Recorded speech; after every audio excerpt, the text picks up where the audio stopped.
Bonjour, bienvenue sur ma chaîne, j'espère que tu vas bien. Moi je vais bien, je me porte bien par la grâce de Dieu. Si ça va pas, ça va aller. Je prie que le Seigneur t'aide dans ce que tu traverses en ce moment, qu'il te fortifie. Aujourd'hui j'aimerais parler d'un sujet qui m'est venu récemment lors d'une méditation. Le sujet c'est quand tu regardes, qu'est-ce que tu vois? Je crois que tu l'as déjà vu au titre de la vidéo. Quand tu regardes, qu'est-ce que tu vois? Depuis un certain temps, depuis quelques semaines, j'écoute le son de... Justement, quand tu regardes, qu'est-ce que tu vois de Sylvain Kuala. Et au début, j'écoutais, mais sans vraiment comprendre, ou du moins sans vraiment discerner en fait. J'écoutais parce que c'est un musicien que j'ai connu grâce à ma défunte tante qui aimait beaucoup écouter sa musique. Et donc, je suis retombée sur ces sons sur YouTube, je l'ai cherché. Et j'écoute, et ce son-là, je l'ai écouté. Comme je disais, je prêtais pas forcément attention véritablement au message même, tu vois. Et récemment, lorsque je méditais, je parlais au Saint-Esprit par rapport à certaines situations, par rapport à certains problèmes que je rencontre. Et donc, la pensée qui me vient directement, c'est quand tu regardes, qu'est-ce que tu vois?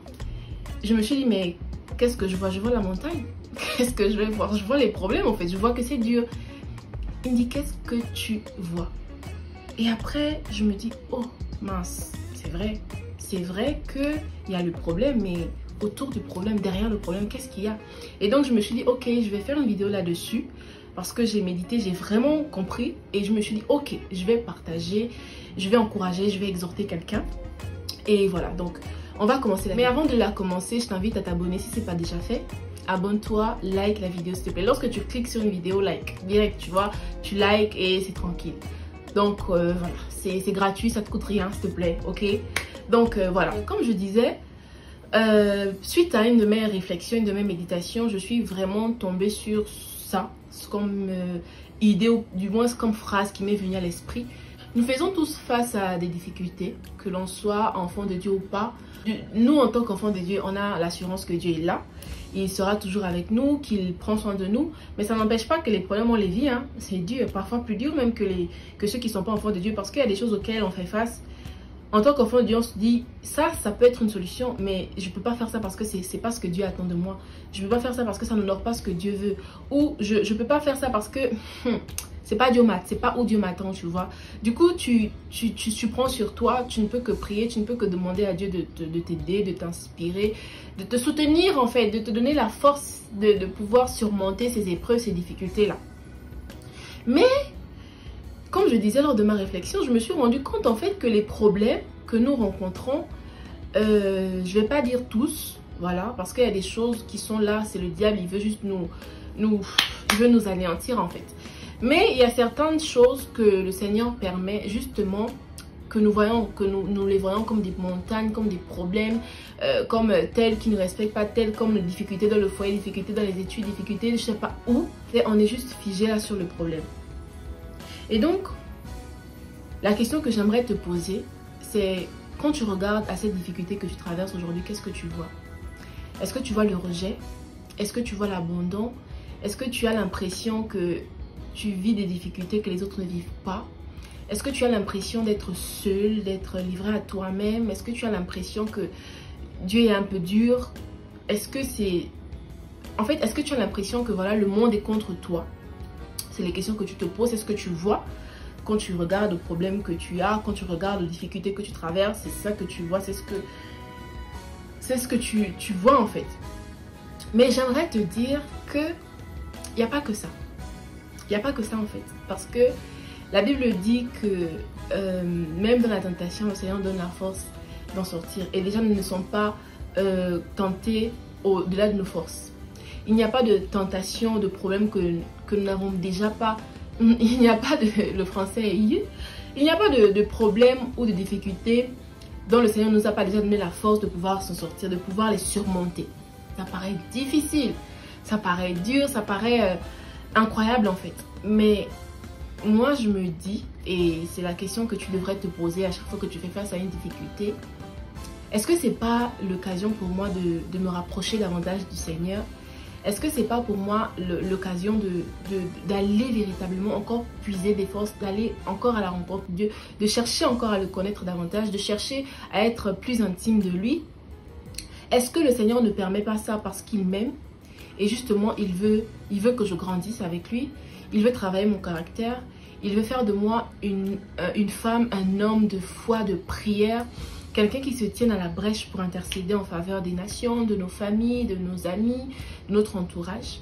Est-ce que c'est vraiment comme ça que moi j'ai décidé de voir les problèmes? C'est vraiment comme ça que j'ai décidé de voir les problèmes. Je me suis dit, ok, c'est vrai qu'on fait face à des... De toute façon, que tu le veuilles ou pas, tu auras des problèmes dans ce monde-là. Franchement, déjà, comme je disais, avoir la certitude que Dieu n'est pas là n'empêche pas que les problèmes, on les vit comme les autres. Des fois plus dures même, des fois de manière plus difficile. Mais moi, je me suis dit, ok, à partir de maintenant, je ne vais plus voir les problèmes comme juste la montagne. Je vais voir le fait que Dieu veut que j'aille plus loin avec lui. Dieu veut que je passe du temps avec lui. Dieu veut m'éduquer. Il veut me transformer, il veut transformer mon cœur. Il veut que je passe par là parce que ce qui m'attend devant est tellement glorieux que si je n'ai pas déjà été transformée, si je n'ai pas déjà été brisée, je ne pourrais pas gérer ces choses-là. Je ne pourrais pas faire face à ces choses parce que des fois, les bénédictions que Dieu nous donne deviennent pour nous des occasions de chute. Dieu nous bénit, nous donne des choses pour lesquelles on a prié.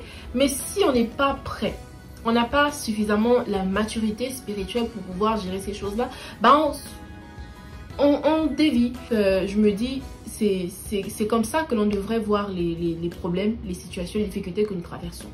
Comme moi, décide aujourd'hui de voir cette difficulté-là autrement. Décide de la voir différemment. Ne te dis pas c'est le problème, tu pleures, tu te lamentes. No way.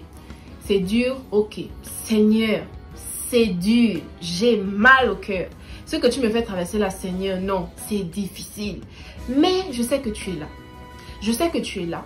Et comme tu es un père aimant, tu m'aimes tellement, tu ne peux pas me voir, tu ne prends pas plaisir à me voir souffrir. Tu ne prends pas plaisir à me voir pleurer. Tu ne prends pas plaisir à me voir triste.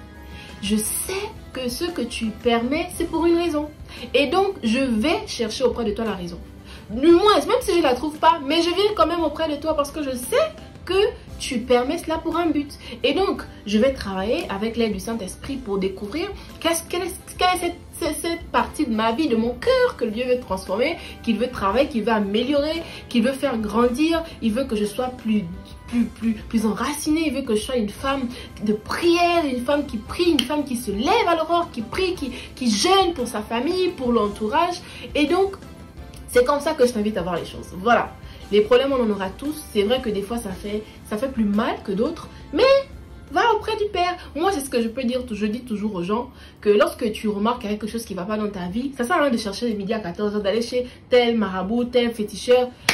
Ils ne vont rien te donner. Eux-mêmes là, ils sont à la recherche des choses comme toi. Ils cherchent l'argent que tu cherches là. C'est pour ça qu'ils te mentent, ils te racontent des histoires parce qu'ils veulent ton argent. Ça ne va pas. Ok, prends du recul. Tu vas dans le lieu secret. Tu prends du temps avec Dieu. Ça peut prendre des semaines, ça peut prendre des mois. Hein. Ça ne veut pas dire que quand tu prends le temps, là, on ne te voit plus. Non, tu es équilibré. Il faut être équilibré. Tu vas sortir, tu as ta vie, mais tu sais que spirituellement, tu es dans une période où tu es vraiment focus avec le Seigneur. Tu es vraiment là, tu le cherches. Et tant que tu ne le trouves pas, tu ne laisses pas. Ah oui, parce que la Bible dit le Seigneur se fait trouvé par celui qui se cherche avec le cœur. Donc si tu cherches Dieu par rapport à certaines choses, il va te révéler ce qui ne va pas. Il va te dire pourquoi tu traverses ça.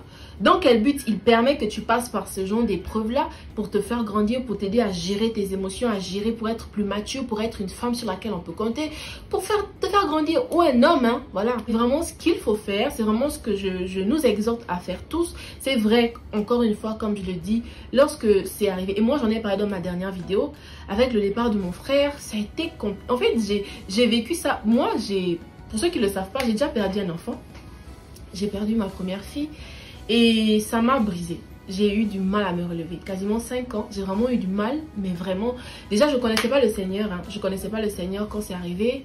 Et du coup, ça m'a rappelé beaucoup de souvenirs. Ça m'a rappelé beaucoup de souvenirs. J'avais beaucoup mal. Seigneur, pourquoi? Pas dans le sens de me lamenter. Mais Seigneur, qu'est-ce que tu veux me faire comprendre en fait? Qu'est-ce que tu veux m'enseigner? Qu'est-ce que je dois comprendre au travers de ça? La Bible dit qu'on n'a pas lutté contre la chair et le sang. Les problèmes, je ne les focalise pas sur les gens. S'il y a quelque chose qui ne va pas, moi c'est à toi que je pose la question. Parce que tu me connais. Il y a des choses peut-être que je ne gère pas, que je ne vois pas, que je ne comprends pas. Peut-être que je n'ai pas cette maturité spirituelle là qui me permettrait de voir certaines choses. Mais ok, j'ai besoin de toi. De toutes les façons, je suis là par toi, pour toi et en toi. Donc, j'ai besoin que tu me dises ce qui va pas. Et c'est ça qui a fait que je me suis dit, ok, d'accord. Les problèmes, on en aura toujours. Mais là, vraiment, il y a quelque chose. Qu'est-ce qui va pas? Seigneur, montre-moi, parle-moi s'il te plaît. Seigneur, je veux savoir. Je veux comprendre. Pourquoi? Et donc, il y a des choses que j'avais déjà comprises auparavant. Mais il y a des choses qui m'étaient encore tellement abstraites, je vais dire, ou du moins ce que je négligeais un peu. Et donc le Seigneur a mis vraiment un point là-dessus.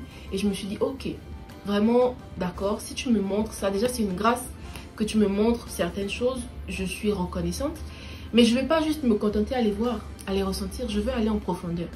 Parce que si tu me montres qu'il y a un souci, c'est parce que tu veux certainement que je sois la personne par laquelle tu vas régler ce problème-là. Prends-moi, Seigneur. Allons, réglons ce problème-là. Allons-y, en fait. C'est vrai que ça va être chaud, mais genre, c'est un privilège. C'est un privilège. Donc, voilà un peu ce que je voulais dire dans cette vidéo. Regardons les difficultés autrement. Peut-être que tu es en Christ, mais tu as ton enfant qui est délinquant, qui fait des choses. Encore, je veux dire, dans cette vidéo, je parle vraiment des personnes qui sont dans le Seigneur. Parce que quand on n'est pas en Christ, c'est autre chose. On est soumis vraiment à des autorités, à des forces spirituelles qui ont plus ou moins le droit de gérer nos vies, en fait, parce qu'on n'est pas sous la couverture divine, la couverture spirituelle de Dieu. Donc, voilà, c'est ce que je voulais dire. Si tu remarques qu'il y a des choses qui persistent, qui sont là, tu remarques, tu es en Christ, tu cherches le Seigneur, tu le désires, il faut demander ce qui ne va pas. Et non seulement éviter de regarder les problèmes sous un seul angle. Essayer de tourner la chose. Pourquoi Dieu me met à l'écart? Pourquoi Dieu veut que je me retrouve seule en fait? Bah parce qu'il veut travailler ton caractère, parce qu'il veut te protéger dans l'environnement où tu es. Si tu restes trop avec certaines personnes, tu restes avec des gens, tu vas dévier. Dieu ne veut pas te perdre. Tu vas faire des choses qui ne sont pas à sa gloire. Il préfère que tu restes seul. Ça paraît difficile, mais au moins là tu es en sécurité. Vraiment, c'est comme ça. C'est des choses que moi j'ai comprises aussi avec le temps. Parce que lorsque je me suis retrouvée dans ma ville, le village comme on l'appelle, je me posais beaucoup de questions. Je sortais d'une ville où il y avait quand même des gens, voilà, ça vivait. Je me retrouve là-bas seule. Je me dis, mais qu'est-ce qui va pas, wesh? Qu'est-ce que je t'ai fait pour me faire ça?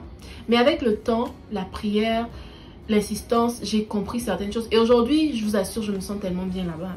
Là, je suis en vacances. Mais je pense déjà aux cours, je pense reprise de cours, je pense à l'école, je pense être chez moi dans ma chambre, me lever le matin pour la prière, préparer les cours, rentrer le soir, travailler, préparer les cours. Parce que j'ai compris pourquoi j'étais là-bas. Donc, voilà, c'est la fin de la vidéo. J'espère avoir été assez claire. Hein? Parce que quand je parle, je m'embrouille. Quand je commence à parler là. Anyway, c'est ce que je voulais partager avec toi aujourd'hui. Prends le temps de réfléchir, de t'asseoir, de demander à Dieu également. Et le Seigneur va te répondre. Donc, merci d'avoir regardé la vidéo. Encore une fois, abonne-toi, like, c'est gratuit. À très prochainement pour une autre vidéo.